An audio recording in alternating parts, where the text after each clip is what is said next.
तो बख्तियार खिलजी लाव लश्कर के साथ नालंदा पहुंचा।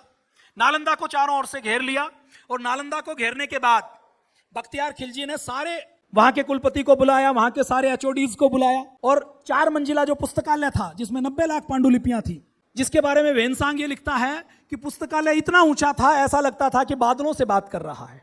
उसने कहा कि इन पुस्तकों में कुरान हाथ में ली और उसने पूछा कि इन पुस्तकों में क्या है। उन्होंने कहा कि इस पुस्तकों में पूरी दुनिया का ज्ञान विज्ञान है, इसमें खगोल विज्ञान है, इसमें नैनो टेक्नोलॉजी है, इसमें धातु विज्ञान है, इसके अंदर जितना भी जगत का परा अपरा विद्या का ज्ञान हो सकता है वो सब इनके अंदर है। ये हजारों सालों के ऋषि मुनियों की परंपरा है और हजारों सालों का ज्ञान इसके अंदर है। तो बख्तियार खिलजी ने कहा कि देखिए, हम ज्ञान की केवल एक पुस्तक कुरान को मानते हैं। अगर इसके अंदर वो चीजें हैं जो कुरान में हैं तो इतनी किताबें क्यों रखनी, अकेली कुरान बहुत है। और अगर इसके अंदर वो चीजें हैं जो कुरान में नहीं है तो सही तो केवल कुरान है। इनका ज्ञान खराब है, इनकी जरूरत नहीं है।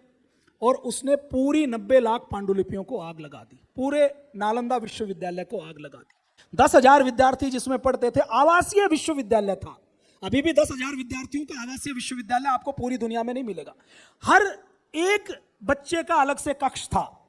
12वीं शताब्दी में आग लगा दी, पूरा नालंदा उजड़ गया। नालंदा का विश्वविद्यालय खंडर हो गया, मिट्टी के टीले वहां पर चढ़ गए। वेनसांग ने डायरी लिखी थी 6ठी शताब्दी में। डायरी वो 18वीं शताब्दी में कनिंघम नाम का एक अंग्रेज था, भारत में युद्ध लड़ने के लिए आया। उसकी रुचि थोड़ी पुरातत्व में थी, उसको हाथ वेनसांग की डायरी लगी। उसने वेनसांग की डायरी पढ़ी और वेनसांग की डायरी जब उसने पढ़ी, लेकिन उसने सोचा कि अगर 6ठी शताब्दी में किसी इतिहासकार ने लिखा है तो वो झूठ तो लिखेगा नहीं, और विदेशी इतिहासकार ने लिखा, अपने देश के बारे में हम झूठ लिखें तो समझ आता है विदेशी तो कोई लिखने वाला नहीं है।